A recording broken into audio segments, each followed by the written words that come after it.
Hey guys, I'm Rail Rider, and today I'm ranking my top 10 roller coasters at Six Flags Fiesta, Texas.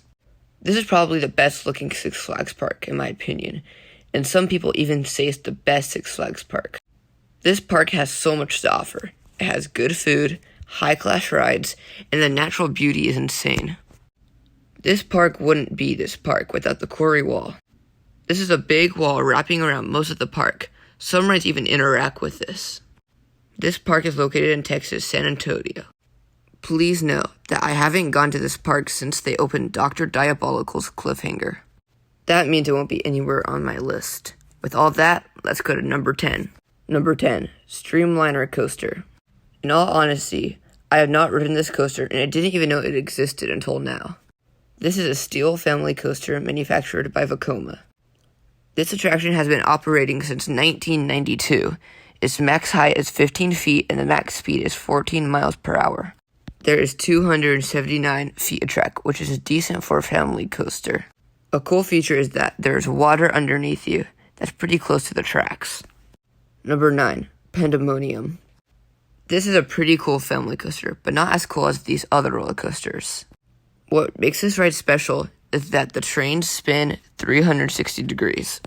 The manufacturer of this is Gerstlauer, and it opened March 10th, 2007.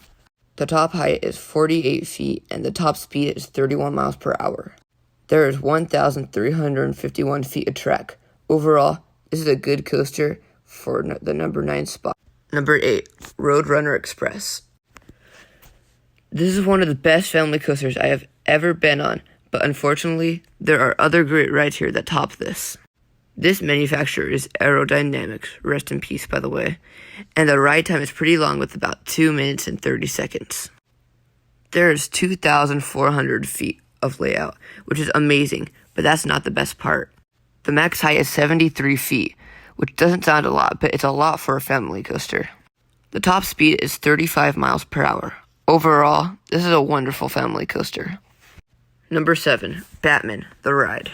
First of all, I've ridden something just like this before at California's Six Flags Discovery Kingdom.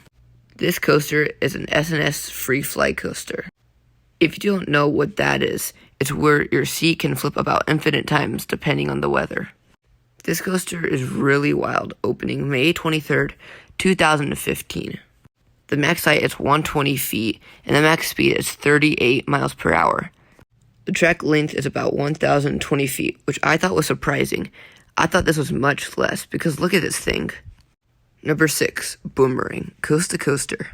This is just a normal Vekoma Boomerang, and there's nothing really to it, but I liked Boomerang, so that's why it's at number 6.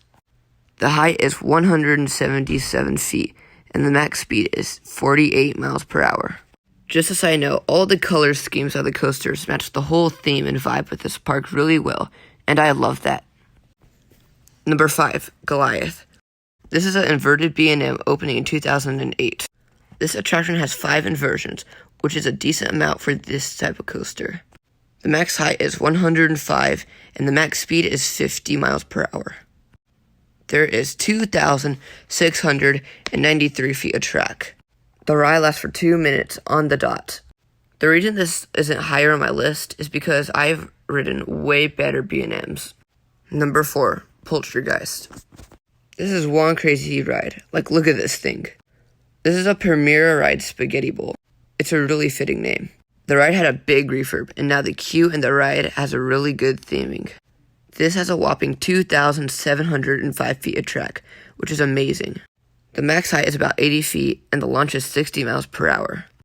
This ride is really whippy because of how tight the layout is. Overall, this is a really unique ride, and it's great. Number 3, Wonder Woman Golden Lasso. This is an RMC Raptor, which means it has 1 rail. This was opened recently, on May 12th, 2018. The max height is 113 feet, and the top speed is 52 miles per hour. There is 1,800 feet of track, which is pretty good. This queue is also well themed. Sometimes you can see actual fire. I have ridden a ride just like this before called Railblazer at California's Great America. This has the exact same layout, but flipped the other way. I would say that Wonder Woman's a little rougher than Railblazer, but that's just me.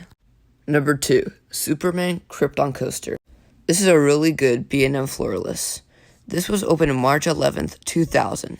The max height is 168 feet, and the max speed is 70 miles per hour. There are 6 inversions including a zero-G roll and interlocking corkscrew. This coaster does indeed interact with the quarry wall a little, which if you remember from the beginning, it's the wall that wraps around the park. It barely interacts with it, only being at this part right here. By far the best part about this roller coaster is that Superman himself, in the flesh, is standing on top of a 145-foot loop. Number 1, Iron Rattler. Let me just tell you that this roller coaster is a masterpiece. This is a hybrid made by RMC. This is where the track is metal but the supports are wooden, making an interesting experience. This has been operating since May 25th, 2013. There is a whopping 3,266 feet of track. There are so many crazy elements in this ride, including a zero-G roll and overbanked curves. The drop is a staggering 171 feet. The top speed goes up to an insane 70 miles per hour. The drop is at an 81-degree angle, which is really steep. This interacts with the quarry wall in a big way. They made a hole in the wall, letting the train go through it, which is an amazing little detail. This coaster looks visually amazing, and besides the quarry wall, it's like the mascot of the park. To top it all off, the ride is super smooth and it's pretty hard to get a headache on it. That's all for the video today. Please know that some of these POVs are by Coaster Force, Titan Thrills, Kenobi Coasters, Ride View, and Coaster Mojo.